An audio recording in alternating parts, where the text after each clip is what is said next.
ಬ್ರಹ್ಮನಿಷ್ಠರಾದ ಶಿವಾನಂದ ಸಿದ್ಧಾರೂಢ ಯತೀಶ್ವರರಡಿದಾದರಿಗಳಲ್ಲಿ ಅನಂತಗೋಟಿ ದೀರ್ಘದಂಡ ನಮಸ್ಕಾರಗಳನ್ನು ಸಮರ್ಪಿಸಿ, ಪರಮ ಪೂಜ್ಯ ಸ್ಮರಣೀಯರಾದ ಶ್ರೋತ್ರಿ ಬ್ರಹ್ಮನಿಷ್ಠರಾದ ಪೂರ್ಣಾನಂದ ಯತೀಶ್ವರರಡಿದಾವರಿಗಳಲ್ಲಿ ದಂಡ ದೀರ್ಘದಂಡ ನಮಸ್ಕಾರಗಳನ್ನು ಸಮರ್ಪಿಸಿ, ಪರಮ ಪೂಜ್ಯ ಪ್ರಾತಸ್ಮರಣೀಯರಾದ ಶ್ರೋತ್ರಿ ಬ್ರಹ್ಮನಿಷ್ಠರಾದ ಸದ್ಗುರುದೇವರಡಿದಾವರಿಗಳಲ್ಲಿ ದಂಡ ಮತ್ತು ವಂದನೆಗಳನ್ನು ಸಮರ್ಪಿಸಿ, ಪರಮ ಪೂಜ್ಯ ಪ್ರಾತಸ್ಮರಣೀಯರಾದ ಶ್ರೋತ್ರಿ ಬ್ರಹ್ಮನಿಷ್ಠರಾದ ಬಸವಾದಿ ಪ್ರಮುಖರಡಿದಾವರಿಗಳಲ್ಲಿ ಅನಂತ ಭಕ್ತಿ ನಮಸ್ಕಾರಗಳನ್ನು ಸಮರ್ಪಿಸಿ, ಪರಮ ಪೂಜ್ಯ ಪ್ರಾತಸ್ಮರಣೀಯರಾದ ಶ್ರೋತ್ರಿ ಬ್ರಹ್ಮನಿಷ್ಠರಾದ ಮುಮುಕ್ಷ ಚಿಂತಕರಾಗಿರುವ ಜಗದೊಡೆಯನಾದ ಶ್ರೀಕೃಷ್ಣ ಪರಮಾತ್ಮನ ಅಡಿದಾವರಿಗಳಲ್ಲಿ ದೀರ್ಘದಂಡ ನಮಸ್ಕಾರಗಳನ್ನು ಸಮರ್ಪಿಸಿ, ಸಕಲ ಸಂತ ಮಹಂತರ ಅಡಿದಾವರಿಗಳಲ್ಲಿ ಮಾತಾಶ್ರೀಯವರ ಅಡಿದಾವರಿಗಳಲ್ಲಿ ಕೂಡ ಶರಣಗಳನ್ನು ಸಮರ್ಪಿಸಿ, ಶಿವಸ್ವರೂಪಗಳೇ ತನ್ನೆಲ್ಲರಿಗೂ ಶರಣಾರ್ಥಿಗಳು. ಶ್ರೀಕೃಷ್ಣ ಪರಮಾತ್ಮ ಅರ್ಜುನನ ನಿಮಿತ್ತ ಮಾಡಿಕೊಂಡು ಭಗವದ್ಗೀತೆಯನ್ನ ಉಪದೇಶ ಮಾಡಬೇಕಿದ್ದಾರೆ. ಅವನ ನಿಮಿತ್ತ ಮಾಡಿಕೊಂಡು ನಮ್ಮೆಲ್ಲರಿಗೂ ಕೂಡ ಕಳಿಸ್ತಿದ್ದಾರೆ. ಅದಕ್ಕೆ ಅರ್ಜುನ ಶ್ರೀಕೃಷ್ಣ ಪರಮಾತ್ಮನಿಗೆ ಹೇಳ್ತಾನ, ಹೇ ಪರಮಾತ್ಮ, ನನ್ನ ಯಾಕ ಕರ್ಮದೊಳಗ ಈ ಕೆಲಸದೊಳಗ ತೊಡಗಿಸ್ತ, ನನಗೆ ಜ್ಞಾನ ಒಂದೇ ಸಾಕು. ಆ ಜ್ಞಾನದಿಂದ ನಾನು ನನ್ನ ಜೀವನ ಕಾಲದಲ್ಲಿ ನನ್ನ ಜೀವನ ಪರ್ಯಂತರವಾಗಿ ಅದೊಂದೇ ನಾ ಮಾಡಿಕೊಂಡು ನಾ ಆರಾಮವಾಗಿರ್ತೇನಲ್ಲ, ನನ್ನ ಯಾಕೆ ನೀನು ಆ ಪಾಪವೆಂಬ ಕರ್ಮದೊಳಗೆ ನನ್ನ ತೊಡಗಿಸಿದ್ದೀಯ? ಅದಕ್ಕ ಆ ಪಾಪವನ್ನ ಬಿಟ್ಟು ಆ ಕರ್ಮವನ್ನ ಬಿಟ್ಟು ಬರೇ ನನಗೆ ಜ್ಞಾನವನ್ನ ಹೇಳು ಅಂತೇಳಿ ಅರ್ಜುನ ಕೃಷ್ಣ ಪರಮಾತ್ಮನನ್ನ ಕೇಳಿದ. ಅಂದ, ನೋಡಪ್ಪ, ನಿನಗ ನಿಜವಾದ ಜ್ಞಾನ ಆಗ್ಬೇಕಾಗಿತ್ತಂದ್ರ ನೀನು ಕರ್ಮವನ್ನ ಮಾಡಲೇಬೇಕು. ಹಂಗ ಮಾಡಬೇಕು. ಯಜ್ಞದ ಮೂಲಕ ದೇವತೆಗಳನ್ನ ತೃಪ್ತಿಪಡಿಸಿ, ದೇವತೆಗಳು ನಿನ್ನನ್ನ ತೃಪ್ತಿಪಡಿಸಲಿ, ನೀವು ಕೂಡ ದೇವತೆಗಳನ್ನ ತೃಪ್ತಿಪಡಿಸಲಿ, ಆ ದೇವತೆಗಳು ನಿಮ್ಮನ್ನ ತೃಪ್ತಿಪಡಿಸಲಿ. ಈ ರೀತಿ ಪರಸ್ಪರ ಶ್ರೇಯಸ್ಸನ್ನ ತೋರುತ್ತ ನೀವು ಪರಮ ಶ್ರೇಯಸ್ಸನ್ನ ಹೊಂದುವಿರಿ. ಯಜ್ಞ ಅಂದ್ರ ಕ್ರಿಯೆ, ಕ್ರಿಯೆ ಅಂದ್ರ ಕೆಲಸ, ಕೆಲಸ ಅಂದ್ರ ಕಾಯಕ. ಕಾಯಕವನ್ನ ಕೃಷ್ಣಾರ್ಪಿತ ಅಂತ ಮಾಡಿದ್ರ ನೀವು ಮಾಡುವಾಗ ಯಜ್ಞ ಆಗಲಿ, ಕ್ರಿಯೆ ಆಗಲಿ, ಕೆಲಸ ಆಗಲಿ, ಕಾಯಕ ಆಗಲಿ, ಇದು ಯಾರಿಗೆ ಅರ್ಪಿತ ಅಂತ ಮಾಡಬೇಕು ಅಂದ್ರ ಪರಮಾತ್ಮನಿಗೆ ಅರ್ಪಿತ ಅಂತ ನೀವು ಮಾಡಿದ್ರ ದೇವತೆಗಳು ಅವರು ಪರಮಾತ್ಮನ ಅಂಗಗಳು. ಈ ದೇಹದಲ್ಲಿರತಕ್ಕಂಥ ನಮ್ಮ ಅವಯವಗಳೇನರವನ್ನ ಇವಕ್ಕೇನಂತಾರ? ಅಂಗಗಳು ಅಂತಾರ. ಹಾಗೆ ಈ ದೇಹವೆಂಬ ದೇಗುಲದಲ್ಲಿ ಇರತಕ್ಕಂಥ ಪರಮಾತ್ಮ ಪರಿಪೂರ್ಣವಾಗಿ ತುಂಬಿಕೊಂಡಾನಂದ ದೇವನಿಗೆ ಅರ್ಪಿತ ಅಂತಂದ್ರ ಪರಮಾತ್ಮನ ಅಂಗಗಳಿಗೆ ನಾವು ಅರ್ಪಿಸಿದಂತೆ. ಇಷ್ಟಾರ್ಥಗಳನ್ನ ನೆರವೇರ್ತಾರಂತವ್ರು ಯಾರು? ದೇವತೆಗಳು. ನೀವು ದೇವತೆಗಳನ್ನ ಯಜ್ಞದ ಮೂಲಕ ತೃಪ್ತಿಗೊಳಿಸಿದರೆ, ಅವರನ್ನ ಸಂತೋಷಪಡಿಸಿದ, ಅವರೇನ್ ಮಾಡ್ತಾರ? ನಮ್ಮನ್ನು ತೃಪ್ತಿ ಮಾಡುತ್ತಾರಂತ, ನಿಮ್ಮನ್ನ ಕೂಡ ತೃಪ್ತಿಗೊಳಿಸ್ತಾರಂತ. ಇದನ್ನೇ ಬಿತ್ತಿದಂತೆ ಬೆಳೆ. ಅದಕ್ಕೆ ನಾವು ಯಾವ ಬೀಜವನ್ನ ಉತ್ತಿ ಬೆಳೆಯುತ್ತೇವಲ್ಲ, ಅದೇ ರೀತಿಯ ಫಲಗಳು ನಮಗ ದೊರಕ್ತವ. ಭೂಮಿಯನ್ನ ಹದ ಮಾಡಿ ಕಟಕಟಿ ಆಗಲಾರದಂತೆ ಅದಕ್ಕ ಗೊಬ್ಬರ ನೀರು ಹಾಯಿಸಿ ಆ ಫಲವತ್ತಾದ ಬೀಜಗಳನ್ನ ಭೂಮಿಗೆ ಬಿತ್ತಿದಾಗ ನಮಗ ಹೇಗೆ ಬೆಳೆಗಳು ಬರ್ತಾವಲ್ಲ, ಅದರಂತೆ ನಮಗ ಎಲ್ಲ ಇಷ್ಟಾರ್ಥಗಳು ಕೂಡ ಏನಕ್ಕವ? ಪರಮಾತ್ಮನ ಸವಿ ನೆನೆದು ಅವಾಗೆ ನಾವು ಮಾಡಿದ ಕಾಯಕ ಆಗಲಿ, ಕ್ರಿಯೆ ಆಗಲಿ, ಕೆಲಸ ಆಗಲಿ, ಇದೆಲ್ಲವೂ ಕೂಡ ಅವನಿಗೆ ಅರ್ಪಿಸ್ಬೇಕಂತ. ಇದು ಪರಮಾತ್ಮ ಮತ್ತು ಪ್ರಕೃತಿಯ ನಿಯಮ. ಇದೇನಿದೆ? ಪ್ರಕೃತಿಯ ನಿಯಮ ಇದೆ ಮತ್ತು ಪರಮಾತ್ಮನ ಕಾರ್ಯ ಇದೆ. ಅದಕ್ಕ ಅಂತದ್ದನ್ನ ನಾವು ಮಾಡಿದಾಗ ಏನೆಲ್ಲ ಕೊಡುವ ಶಕ್ತಿ ಸಾಮರ್ಥ್ಯ ಭಗವಂತನಲ್ಲಿದೆ.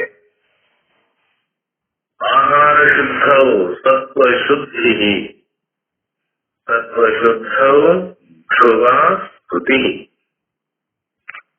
ಸ್ಮೃತಿಲಂಬಿ ಸರ್ವಗ್ರಂಥೀನಾಂ ವಿಪ್ರಮೋಕ್ಷ. ಯಜ್ಞವನ್ನ ಮಾಡುವುದರಿಂದ ಆಹಾರ ಪವಿತ್ರ ಆಗ್ತದೆ. ನಾವು ಯಜ್ಞ ಮಾಡ್ತಾ ಇದ್ದೀವಲ್ಲ, ಭಗವಂತನಿಗಾಗಿ ಅರ್ಪಿತವಾಗಿ ಅವನಿಗೆ ಅರ್ಪಿಸಿ ನಾವು ಮಾಡಿದ್ದಾಗ ಅದು ಪವಿತ್ರ. ನಾವು ಮಾಡಿದ್ದನ್ನ ನಾವೇ ತಿಂದು ಭಗವಂತನಿಗೆ ಕೊಡಲಾರದ ಅದನ್ನ ಆಹಾರವನ್ನ ಸ್ವೀಕಾರ ಮಾಡಿದ್ವಂತ ಅದು ಮಣ್ಣು ತಿಂದಂತದ್ದು. ಅಂಥದ್ದನ್ನ ಸೇವಿಸಿದಾಗ ಬದುಕು ಪವಿತ್ರ ಆಗುವುದಿಲ್ಲ.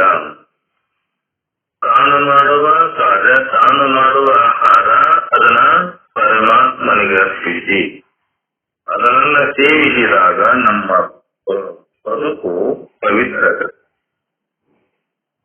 ಯಾವಾಗ ಸ್ಮೃತಿ ಕೂಡ ಏನಿದೆ ಪವಿತ್ರ ಆಗದಂತ ಹೇಳ್ತಾ ಇದೆ, ಆಗ ಅವನು ಮೋಕ್ಷ ಮಾರ್ಗವನ್ನ ಕುರಿತು ಚಿಂತಿಸಬಹುದು. ಪರಮಾತ್ಮನಿಗಾಗಿ ಅರ್ಪಿತ ಎಂದು ಮಾಡಿದ ಯಜ್ಞ ಆಗಲಿ, ಕಾಯಕ ಆಗಲಿ, ಕ್ರಿಯೆ ಆಗಲಿ, ಕೆಲಸ ಆಗಲಿ, ಎಲ್ಲವೂ ಕೂಡ ಅವನಿಗೆ ಅರ್ಪಿಸಿ ಅವನು ಕೊಟ್ಟಿರತಕ್ಕಂಥ ದವಸ ಧಾನ್ಯಗಳಾಗಲಿ, ಹಣ್ಣು ಹಂಪಲಗಳಾಗಲಿ, ಹೂ ಪುಷ್ಪಗಳಾಗಲಿ, ಪರಮಾತ್ಮ ಇದೆಲ್ಲವೂ ನಿನ್ನದು, ನನ್ನದೇನನ್ನೋದು ಈ ಜಗತ್ತಿನೊಳಗ ಈ ಲೋಕದೊಳಗ ಏನು ಇಲ್ಲ ಅಂತ ನಿಶ್ಚಯ. ಆ ಭಗವಂತನಿಗೆ ಅರ್ಪಿಸಿದ್ದಾದರೆ ಅವನನ್ನ ಕುರಿತು ನಾವು ಚಿಂತಿಸಕ್ ಬರಬಹುದು, ಇಲ್ಲಿಂದ ಬರುವುದಿಲ್ಲ. ಯಾವಾಗ ಶ್ರೇಷ್ಠನ್ನ ನಾವು ಹೊಂದಬಹುದು, ಕೃಷ್ಣಾರ್ಪಣ ಬುದ್ಧಿಯಿಂದ ಕಾಯಕಗಳನ್ನ ಮಾಡಿದರೆ ಮಾತ್ರ ನಮ್ಮ ಮನಸ್ಸಿನ ಕಟ್ಟಿ ನಿಷ್ಕಲ್ಮಶಾಗತಿ. ಭಗವಂತನಿಗೆ ಅರ್ಪಿಸಲಾರದ, ಕೃಷ್ಣಾರ್ಪಣ ಅನ್ನಲಾರದ ಬುದ್ಧಿಯಿಂದ ನಾವು ವ್ಯವಹಾರ ಮಾಡಿದಂತ ಅದೆಲ್ಲವೂ ಕಲ್ಮಶವಾಗಿ ಆಗುವಂತದ್ದಾಗಿದೆ. ಅದಕ್ಕ ಪರಮಾತ್ಮನ ದೇಹದ ಅಂಗಗಳಾದ ಇವು ಅಂಗಗಳಾದ ವಿವಿಧ ದೇವತೆಗಳು ಕೂಡ ಬೇರೆ ಬೇರೆ ಕಾರ್ಯಗಳನ್ನ ನಿರ್ವಹಿಸುವ ಪರಜನ್ನ ಹೊತ್ತಿರ್ತಾರೆ. ದೇಹವೆಂಬ ದೇಗುಲದಲ್ಲಿ ಏನದವ? ದೇಹದೊಳಗ ಅಂಗಾಂಗಗಳು ಹೊರೆಯನ್ನ ಹೊತ್ತಾ ಬಂದು ಅಲ್ರಿ ಪರಮಾತ್ಮನಗ ದೇಹ ಇಲ್ಲ ಹಂಗಕ್ಕತ್ತಿ ಅಂತೇಳಿ ನಮ್ಮ ಪ್ರಶ್ನೆ ಬರ್ಬೋದು. ಯಾಕಂದ್ರವ ಎಲ್ಲಾ ಸಕಲ ಪ್ರಾಣಿಗಳಲ್ಲಿ ಸಕಲ ದೇಹಗಳಲ್ಲಿ ಅವ ಇರಲಾರದ ಕಣಮತಿ ನ ಚಲತಿ. ಪರಮಾತ್ಮ ಇರಲಾರದೆ ಒಂದು ಹುಲ್ಲು ಗಡ್ಡಿ ಕೂಡ ಅಳಗಾಡಲಿಕ್ಕೆ ಶಕ್ತಿ ಇಲ್ಲ. ಅದನ್ನು ನಾವು ನಿಶ್ಚಯ ಮಾಡ್ಕೋಬೇಕು. ಎಲ್ಲರ ಹೃದಯದಲ್ಲಿ ಆ ಭಗವಂತ ಪರಿಪೂರ್ಣವಾಗಿ ತುಂಬಿಕೊಂಡನಂತ. ಈ ನಮ್ಮ ಶರೀರದಲ್ಲಿ ಏನಾದರೂ ಒಂದು ಹುಳ ಆಗಲಿ ಏನಾದರೂ ಒಂದು ಮುಳ್ಳಾಗಲಿ ಏನು ಚುಚ್ಚಿದರೂ ಕೂಡ ಕಣ್ಣು ನೋಡು, ಅಯ್ಯೋ ನನ್ನ ಕಾಲಿಗೆ ಇದ್ದೆ ಮುಳ್ಳನ್ನು ನಡ್ತೀನಿ. ಶರೀರದೊಳಗೆ ಎಲ್ಲಾದರೂ ಒಂದು ಹುಳ ಕಡಿತಂದ್ರ ನನಗೆ ಇಲ್ಲೇ ಕಡಿತಂತ ನೇರವಾಗಿರುತ್ತದಲ್ಲ. ಕಣ್ಣು ನೋಡ್ತತಿ, ನಾಲಿಗೆಯ ಜಲ್ಲು ನೋಡೋ ಬರೀ ಮುಳ್ಳು ಮುಟ್ಟತನ ಅಂತ ಹಾಕ್ತತಿ, ಅಲ್ಲಿ ಒಂದು ಕಳಿಗೆ ಹತ್ತಾಗ ಅಧ್ಯಯನ ಆಗುತ್ತಲ್ಲ. ಇದ ಶರೀರದಲ್ಲಿ ಏನು ಪ್ರಕ್ರಿಯೆ ಕಾರ್ಯಕ್ರಮ ನಡೆದಿರ್ತಲ್ಲ ಒಂದಕ್ಕೊಂದು ಕೂಡ ಸಂಬಂಧ ಆಗಿದೆ. ಎಲ್ಲದಕ್ಕೂ ಕೂಡ ಏನಾಗ್ಯಾನ ಪರಮಾತ್ಮ ಗೊತ್ತಾಗ್ಯಾನ. ಈ ದೇಹದಲ್ಲಿ ಈ ಜಗತ್ತಿನಲ್ಲಿ ಈ ಲೋಕದೊಳಗ ಎಲ್ಲಾ ಕಡೆ ಪರಿಪೂರ್ಣವಾಗಿ ತುಂಬಿಕೊಂಡು ಏನೆಲ್ಲ ವ್ಯವಹಾರ ಮಾಡಾಕ್ತಾರಲ್ಲ ಅದಕ್ಕೆ ಆ ದೇಹದೊಳಗ ಜನರ ದೇವತೆಗಳು ತಾವು ತಮ್ಮ ತಮ್ಮ ಕಾರ್ಯಗಳನ್ನ ಕೈಲಾದ ಮಟ್ಟಿಗೆಲ್ಲ ಕೆಲಸ ಮಾಡೇ ಮಾಡ್ತಾರ.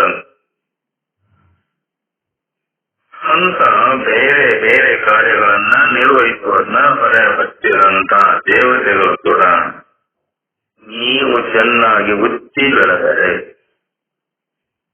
ಆ ಬೆಳೆಯನ್ನ ಅವರು ಸಂತುಷ್ಟರಾಗಿ ನೀವು ಬಯಸಿದ ಫಲವನ್ನ ನೀಡುತ್ತಾರೆ. ನಾವು ಏನು ಬಯಸೇವಲ್ಲ ಬಯಸಿದ ಫಲಗಳನ್ನ ನೀಡುವ ಶಕ್ತಿ ಆ ದೇವಾನುದೇವತೆಗಳಿಗೆ.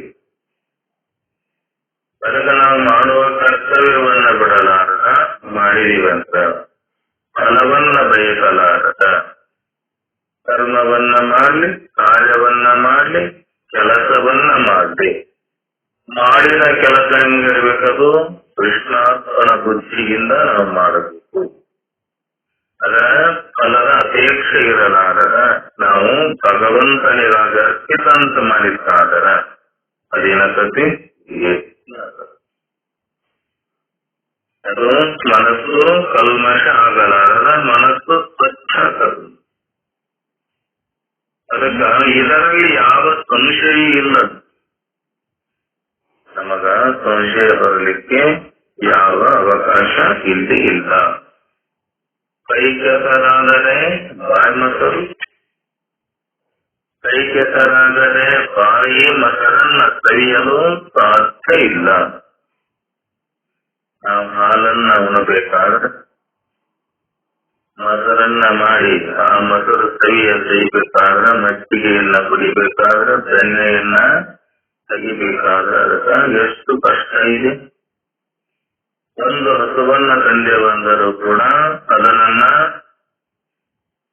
ಅತ್ಯಂತ ಪ್ರೀತಿಯಿಂದ ಮೇಯಿಸಿ ಅದಕ್ಕೆ ಮೈ ಕೊಡಬೇಕು.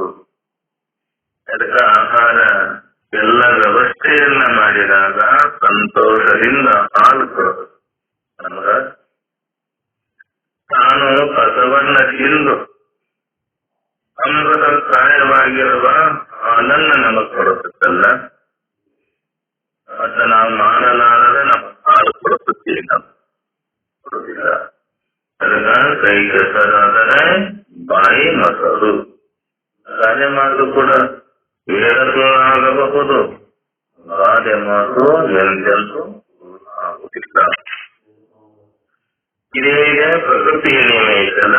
ದೇವತೆಗಳು ಕೂಡ ಏನದರ ಪರಬ್ರಹ್ಮ ಚೈತನ್ಯಕ್ಕೆ ಅಧೀನರಾಗಿರುವರೇ ಹೌದು.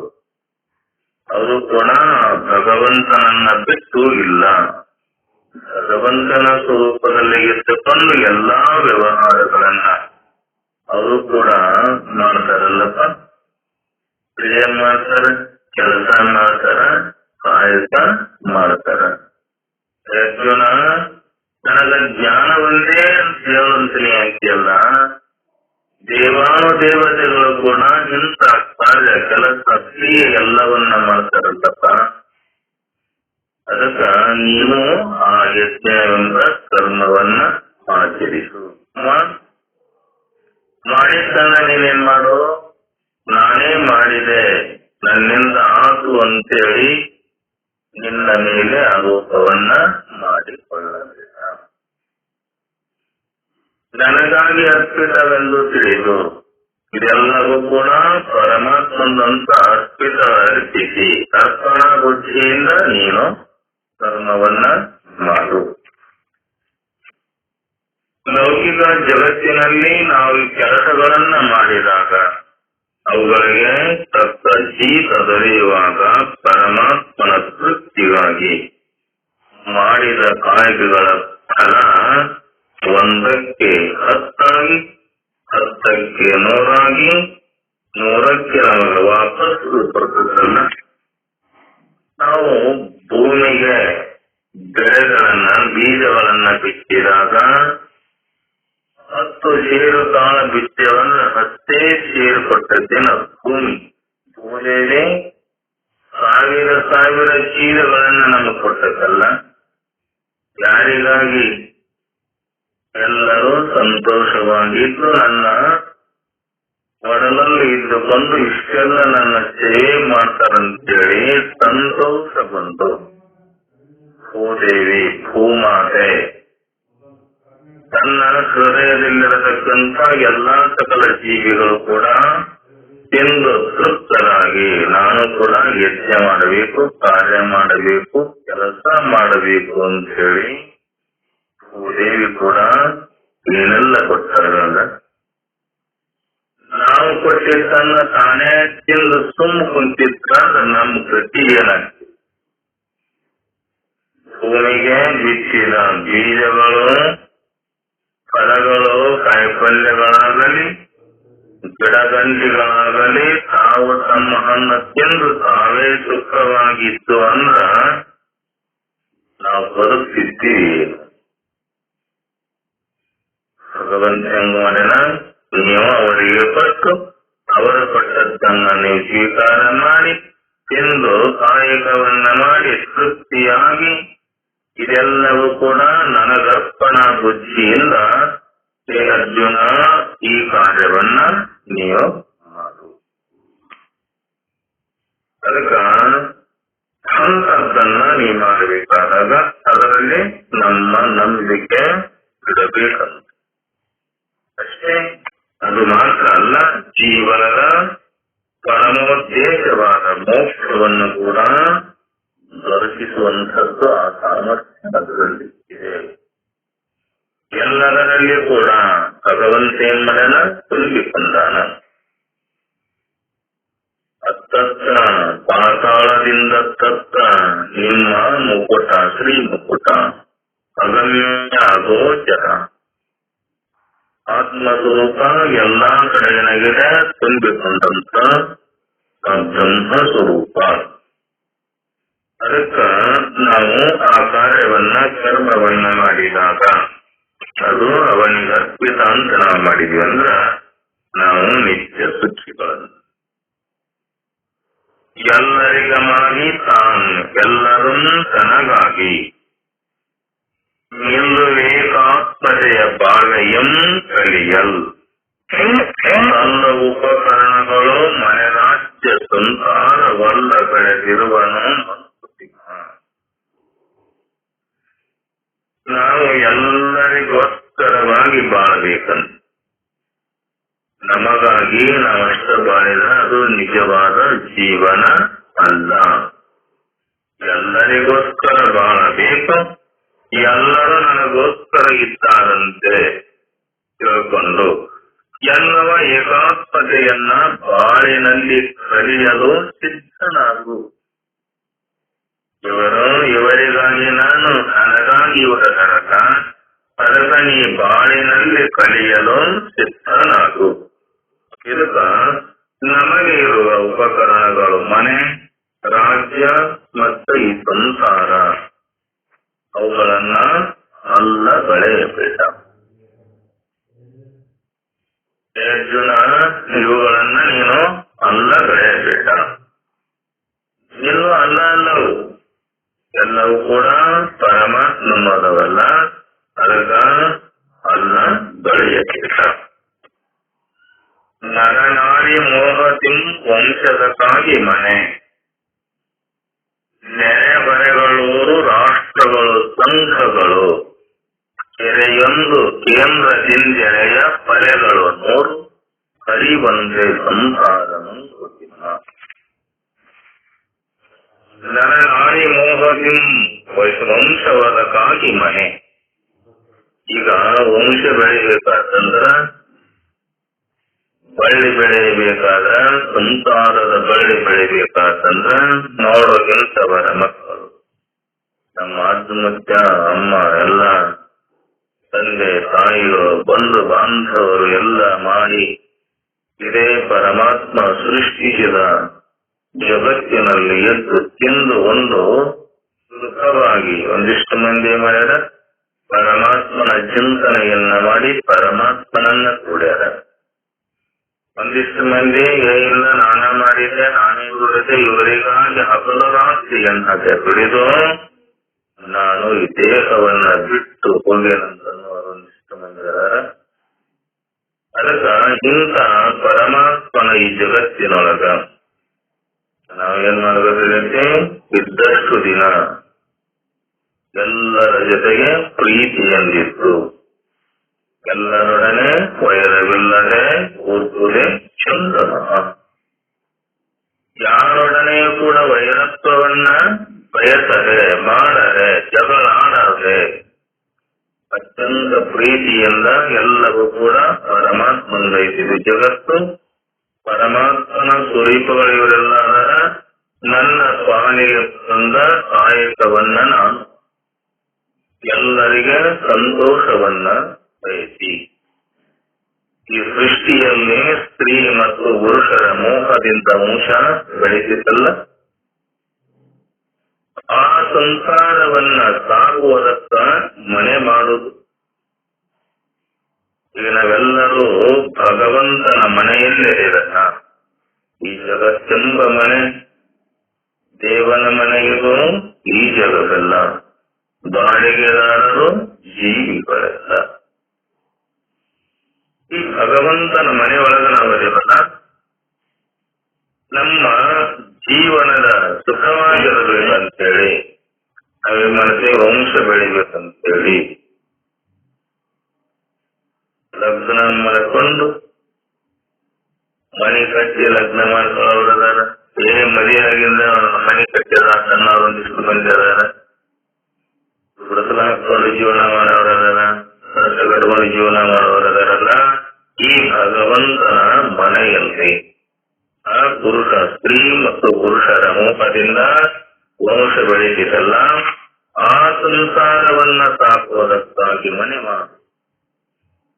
ನಾವು ಸುಖವಾಗಿರಲಿ, ಬಿಸಿಲು ಗಾಳಿ ಮಳೆ ಎಲ್ಲದರಿಂದ ಕೂಡ ನಾವು ಸುಖವಾಗಿರಬೇಕಂತೇಳಿ ಆ ಮನೆಯನ್ನ ಕಟ್ಟಿಕೊಂಡು ಹುಡುಗಲ ಹಾಕೊಂಡು ಚಪ್ಪರ ಹಾಕೊಂಡು ಜೀವನ ಮಾಡ್ತೀವಲ್ಲ. ಮನೆಯಿಂದ ನೆರೆಹೊರೆ ಇವುಗಳು ಸೇರಿ ಒಂದು ಊರು. ನಾವೇನಂತೇವೆ, ಆ ಊರವರು, ಆ ಜಿಲ್ಲಾದವರು, ಆ ರಾಜ್ಯದವರು ಅಂತ ಹೇಳ್ತೇವಲ್ಲ. ಆ ಊರು ಜಿಲ್ಲೆಯಲ್ಲಿ, ರಾಜ್ಯದಲ್ಲಿ ಒಂದು ರಾಜ್ಯ, ಜಿಲ್ಲೆಯಲ್ಲಿ ಒಂದು ಜಿಲ್ಲೆ, ಆ ಒಂದು ಜಿಲ್ಲೆಯಲ್ಲಿ ಒಂದು ತಾಲೂಕು, ತಾಲೂಕಿನಲ್ಲಿ ಒಂದು ಊರು, ಆ ಒಂದು ಊರಲ್ಲಿ ಒಂದು ಮನೆ. ನಾವೇನಂತೇವೆ, ಇದೇ ಇವರು ಯಾವ ಇಲ್ರಿ, ನಾವಿಂತ ಊರವ್ರು, ಈ ಊರು ನಮ್ಮದು. ಇಡೇ ಊರ ನಮ್ದೇನು? ಆ ಇಡೇ ಊರಲ್ಲಿ ಒಂದು ಓಣಿ, ಓಣಿಯಲ್ಲಿ ಒಂದು ಮನೆ, ಒಂದು ಮನೆನೂ ಕೂಡ ನಮ್ದೇನದು. ಇಡೇ ಮನೆ ಅದು ನಮ್ದು ಅಲ್ಲ. ಎಲ್ಲವೂ ಕೂಡ ಭಗವಂತಂದೆಯಲ್ಲ. ಊರುಗಳಿಂದ ಒಂದು ರಾಷ್ಟ್ರ ಮತ್ತ ಸಂಘಗಳದವಲ್ಲ, ಒಂದು ಕೆರೆಯ ಮಧ್ಯದಿಂದ ಬೆಳೆಯಾಕಾರವಾಗಿ ನೂರಾರು ಅಲೆಗಳು ಹರಿಯುವಂತೆ. ಆ ಕೆರೆಯಲ್ಲಿ ನೀರು ಕೂಡಿದಾಗ ನೀರಿ ಬರೀ ವಿಶಾಲವಾಗಿ ನೀರೈತಂದರೂ ಕೂಡ ಆ ನೀರು ಅಲೆಗಳಂತೆ ಹರಿದು ಹೋಗುವ ಹಾಗೆ ಏನಿದೆ ಸಂಸಾರಗಳು ಹುಟ್ಟಿ ಬೆಳೆಸವಲ್ಲ. ಅದರಿಂದ ನೀತಿ ನಯವದರಿಂದ ಕುಲಗೋತ್ರ, ಅದರಿಂದ ರಾಜ್ಯ ಮಠ ಧರ್ಮ ಸಂಸ್ಥೆಗಳು, ಓದುವುದರಿಂದ ಮಮತಾ ನಾಶವಾದ ಅವಕಾಶ, ಅದರಿನಾತ್ಮ ವಿಕಾಸ ಮಂಕುತಿಮ್ಮ. ಮೇಲಿನ ನರನಾರಿ ಮೋಹದಿಂದ ಸಂಸಾರ ಕೇರಿ ಊರು ದೇಶ ಎಲ್ಲವೂ ಬೆಳೆಯುವಂತೆ ಅವುಗಳಿಂದ ಒಂದು ನೀತಿ, ಒಂದು ನಿಯಮಗಳು ಸುಡೈನಕವ ಹುಟ್ಟುಕೊಳ್ತವಲ್ಲ. ಕುಲಗೋತ್ರ, ರಾಜ್ಯ ಮಠ ಧರ್ಮ ಸಂಸ್ಥೆಗಳು ಕೂಡ ಇವೆಲ್ಲವೂ ಅವುಗಳಿಂದ ಹುಟ್ಟುತ್ತವಲ್ಲ. ಅದರಿಂದ ಮಮತೆ ಅಳಿಯುವುದಕ್ಕೆ ಸಹಾಯ ಉಂಟಾಗುತ್ತಲ್ಲ. ಈ ಮಮತೆಯ ಅರಿವಿನಿಂದ ಆತ್ಮವಿಕಾಸ ಉಂಟಾಗ್ತದೆ. ಇಲ್ಲಿವರೆಗೆ ಅದರಲ್ಲಿ ನಮಗ ಮಮತ್ವ, ಮೋಹ, ದುರಂಕಾರ ಬಂತಂದ್ರೆ ಅದು ಆ ಬಂಧನದೊಳಗೆ ಬಿಟ್ಟು ಒದ್ದಾಡಬೇಕಾಗುತ್ತೆ. ಅದಕ್ಕೆ ಮಮತ ಬುದ್ಧಿನೂ ಕೂಡ ಹೋಗ್ಬೇಕು, ಮತ್ತು ನನ್ನದು ಅನ್ನೋದು ಭಾವ ಕೂಡ ಹೋಗ್ಬೇಕು. ಅಂದಾಗ ಮಾತ್ರ ನಮಗೇನಾಗತ್ತೆ ಆತ್ಮವಿಕಾಸದ ಆ ಪರಮಾತ್ಮನ ಕಾಣಲು ಅದು ಸಮ್ಮತ ಆಗ್ತದೆ. ಎಣಿತ ಜಗತ್ತಿತ್ತೆನೀ ಕೊಂಡೇನಿತದರಿಂದ ಬೆಳೆದವರೇ ನಿನ್ನ ಯೋಗ್ಯತೆಗೆ ನೆನೆದನು. ಉಣು ಗಮರಿ ನಗುನಂದು ನಡೆ ಕುಟುಲತೆ ಮೇಯಂದು ಮನೆಯ ಬರಹವೋ ನಿನಗೆ ಬಾಳು. ನೀನು ಈ ಜಗತ್ತಿಗೆ ಎಷ್ಟು ಕೊಟ್ಟೆ, ಏನು ಕೊಟ್ಟಿಪ? ಮಾನಾಪಮಾನಗಳು ಕೂಡ ಇವುಗಳನ್ನ ನೆನಪಿನಲ್ಲಿಟ್ಟುಕೊಂಡು ಗವರನ್ನ ಸುರಿಸಿ ದುಡಿದು ಅದರ ಫಲವನ್ನ ಮಾತ್ರಸ್ತಿ. ಈ ಜಗತ್ತಿನೊಳಗೆ ನೀನೇನ್ ಮಾಡು, ನಿನ್ನ ಕೈಲಾದ ಮಟ್ಟಿಗೆ ಕೆಲಸ ಕಾರ್ಯಗಳನ್ನ ಮಾಡಿ ದುಡಿದು ಈ ದೇಹವನ್ನ ತಂದಿಸಿ ಆ ದೇಹದಿಂದ ನಿನ್ನ ಶ್ರಮವೆಂಬ ಬೆವರನ್ನ ಸುರಿಸಿ ಮಾಡು, ಅದರ ಫಲವನ್ನ ಮಾತ್ರ ನೀನೇನ್ ಮಾಡು, ಸೇವಿಸು. ನೊಂದು ನಂತರ ಸಂತೋಷಿಸು. ಈಗ ನೀನು ಕಷ್ಟಪಟ್ಟು ದುಡಿದಿಯಲ್ಲ, ಕೆಲಸ ಮಾಡಿಯಲ್ಲ, ಕ್ರಿಯೆ ಮಾಡಿಯಲ್ಲ, ಅದನ್ನೇ ಮಾಡು, ಒಂದು ಸಂತೋಷಿಸು. ಕುಂತನಂತೆ ಓಡಾಡು, ಕಾಲಿದ್ದವನಂತೆ ಓಡಾಡಬೇಡ, ಕುಂತನಂತೆ ಓಡಾಡು. ಆ ಕುಂತ ಓಡಂದ್ರೆ ಓಡಾಕತ್ತಿ, ಒಂದು ಕಾಲ ಐತಿ ಒಂದು ಕಾಲಿಲ್ಲ ಅಂದ್ರ ಓಡಾಕತ್ತಿ. ಹಂಗ ಪ್ರಕಾಶವುತ್ತನಲ್ಲ ಭಗವಂತ, ನಾನು ಮಾಡಿದ ಕರ್ಮಾನುಗುಣವಾಗಿ ನನ್ನ ಕುಂತನನ್ನ ಮಾಡಿದ, ನನ್ನ ಕುಡ್ಡನನ್ನ ಮಾಡಿದ, ನನ್ನ ಕಿವುಡನನ್ನ ಮಾಡಿದ. ಹತ್ತಲಿದ್ದ ಹೋಗದಂತೆ ಕೆಳವನ್ನ ಮಾಡಿ ಸುತ್ತಿ ಸುರಿದು ನೋಡದಂತೆ ಸುಳ್ಳನ್ನ ಮಾಡಯ್ಯಂತೆ. ಅವ್ರು ಯಾಕಂದ್ರೆ ಕೇಳಿಕೊಂಡಾರಂತ, ಬೇರೆ ವಿಷಯಗಳನ್ನ ನನ್ನ ಕಣ್ಣಿಗೆ ಕಾಣದಂತೆ, ಶಬ್ದಗಳನ್ನ ಕೇಳದಂತೆ, ಅನ್ಯ ದುಷ್ಟ ವಿಷಯಗಳತ್ತ ಹೋಗಲಾರ್ದಂಗ ನನ್ನ ಕುಂಟನ್ನ ಮಾಡು, ಕುಟ್ಟನ್ನ ಮಾಡು ಅಂತೇಳಿ ಬೇಡ್ಕೊಂಡಾರಲ್ಲ. ಅದಕ್ಕ ಭಗವಂತನ ಅವನಿಗಾಗಿ ಈ ಜೀವನ ನಮ್ಮ ನಿಮ್ಮೆಲ್ಲರ ಶರೀರ ಮುಡುಪಾಗಿರಬೇಕು. ಎಲ್ಲಿವರೆಗೆ ಆತ್ಮ ಸ್ವರೂಪವನ್ನ ತಿಳ್ಕೊಳ್ಳಿಲ್ಲ, ಈ ಅರಿವಿನ ಜನ್ಮಕ್ಕೆ ಬಂದಾಗ, ಮನುಷ್ಯ ಜನ್ಮವನ್ನ ಬಂದಾಗ ಅದನ್ನ ನಾವು ತಿಳಿಯಲಾರದ ಹಾಗೆ ಆ ದೇಹವನ್ನ ಪಡೆದಿವಂತ ಮರಳಿ ಬರ್ತಕ್ಕನ್ನೋದು ಯಾರಂತೆ ಇಲ್ಲ. ಇದು ಮರಳಿ ಬರಲಿಕ್ಕೆ ಹುಲ್ಲು ಜನ್ಮ ಅಲ್ಲ, ಕಸ ಕಟ್ಟಿದಂತೆ ಈ ಮನುಷ್ಯ ಜನ್ಮ ಅಲ್ಲ. ಅದಕ್ಕಾಗಿ ಇಂಥ ಮನುಷ್ಯ ಜನ್ಮವನ್ನ, ಮಾನವ ಜನ್ಮವನ್ನ, ಅರಿವಿನ ಜನ್ಮವನ್ನ ನಾವು ತೆಗೆದುಕೊಂಡು ಬಂದಾಗ ಇಂಥ ಕೆಲಸಗಳನ್ನ ಮಾಡಿ ಭಗವಂತನಿಗೆ ಅರ್ಪಿತ ಅಂತೇಳಿ ಕಾಯಕವನ್ನ ಮಾಡುವ ಅರ್ಜುನ, ಎಲ್ಲಿವರೆಗೆ ನೀನು ಮಾಡುವುದಿಲ್ಲಲ್ಲ ಅಲ್ಲಿವರೆಗೆ ಇದೇನಾಗುವುದಿಲ್ಲ, ಜೀವನ ಸುಖನ ಆಗುವುದಿಲ್ಲ. ಅದಕ್ಕೆ ನೀನು ಮಾಡು, ಕುಂಟನಂದ್ರೆ ಓಡಾಡು. ಇವುಗಳೆಲ್ಲವೂ ಕೂಡ ನಿನ್ನ ವಿಧಿಯಲ್ಲಿ ಬರೆದಂತೆ ಆಗಿರುತ್ತದೆ ಅಲ್ಲ. ಅದಕ್ಕ ಬ್ರಹ್ಮನಿಗೂ ಕೂಡ ಹಣೆಬರವನ್ನ ತಪ್ಪಿಸಲಿಕ್ಕೆ ಆಗುವುದಿಲ್ಲ. ನಮ್ಮ ಹಣೆಬರದಲ್ಲಿ ನಾವು ಮಾಡಿದ ಈ ಕರ್ಮ ಕಾಯಕಾಗಲಿ ಪಾಪ ಪುಣ್ಯಗಳ ಗಂಟು ನಾವು ತಗೊಂಡಿದ್ದೇವೆ. ಬರುವಾಗ ಆ ಪಾಪ ಪುಣ್ಯವೆಂಬ ಗಂಟು ಯಜಮಾನದ ಹೊತ್ತುಕೊಂಡು ಬಂದೇವಲ್ಲ, ಪಾಪದ ಗಂಟು ನಮ್ಮನ್ನೇನ್ ಮಾಡತೈತಿ, ದುಃಖವನ್ನ ಉಣಿಸ್ತದೆ. ಪುಣ್ಯದ ಗಂಟು ಏನ್ ಮಾಡ್ತಂತ, ಪುಣ್ಯ ಸುಖಗಳನ್ನ ಭೋಗಿಸಿ ಅದು ಕೂಡ ನಾಶಕ. ಅದಕ್ಕ ಸುಖ ದುಃಖಗಳನ್ನ ಸಮನಾಗಿ ತಿಳ್ಕೊಂಡು, ಪಾಪ ಪುಣ್ಯಗಳನ್ನ ಸಮನಾಗಿ ತಿಳ್ಕೊಂಡು ಎಲ್ಲವೂ ಕೂಡ ನೀನೇನ್ ಮಾಡು, ನನಗರ್ಪಿತ ಅಂತ ನೀನು ಕಾಯಕವನ್ನ, ಕೆಲಸವನ್ನ ಮಾಡುವ. ಶ್ರೀ ಕೃಷ್ಣ ಪರಮಾತ್ಮ ಅರ್ಜುನನ ನಿಮಿತ್ತ ಮಾಡಿಕೊಂಡು ನಮ್ಮೆಲ್ಲರಿಗೂ ಕೂಡ ದಾಗತ್ಯನಲ್ಲ, ಇಷ್ಟಾನ್ ಭೋಗಾನ್ ಯೋ ದೇವ ಸಾಶ್ಯಂತ ಯಜ್ಞ ಭಾವಿತಾಃ ತೈರ್ದತ್ತಾನ ಪ್ರದಾಯೇಭ್ಯೋ ಯೋ ಭುಂಕ್ತೆ ತೇನ ಏವ ಇಷ್ಟಾನ್ ಭೋಗಾನ್ ವಹ ದೇವಾಃ ದಾಸ್ಯಂತೆ ಯಜ್ಞ ಭಾವಿತಾಃ ದತ್ತಾನ್ ತತ್ಪ್ರದಾಯ ಏಭ್ಯಃ ಯಃ ಭುಂಕ್ತೆ ತೇನ ಏವ ಸಹ